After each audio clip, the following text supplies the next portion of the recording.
EAC Generals magabawi sa Game 2 sa NCAA Men's Volleyball Finals. Nakatutok, Rudjimar, sukal dito.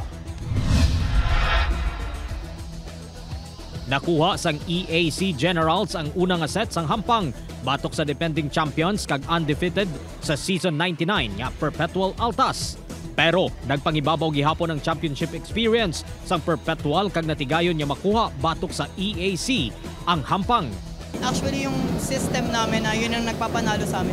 Dahil may siya nasunod dun sa endgame, kaya siguro nag-lapses po kami ng marami sa dulo. Siguro hindi lang namin pinanghawakan yung system, kaya nagkulang kami dun sa game and natalo kami.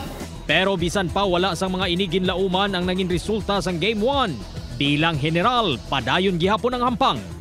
Yung moral naman po namin is, andun pa rin naman po, still fighting hanggang dulo. Alam naman po namin na Perpetual is a beating team. Siyempre, gusto rin po namin silang matalo. Sa ilang do-or-die game sa Domingo, handa na ang general nga magatingwa sa Game 2 sang finals.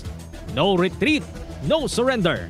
Siguro dun sa game 2 na mangyayari, ang kakalabasan na lang dun talaga, mananalo kung sinong mas gustong manalo. And naniniwala naman ako sa mga teammates ko. Magpupursige po kami magtulungan. Yung teamwork, pag mas 100% pa rin yung teamwork namin. Bantayan ang Game 2 sang NCAA Season 99 Indoor Volleyball Finals sa Domingo, halin alas 12 sang unto, live sa GTV. Rudjimar, sukal dito. 1 Western Visayas.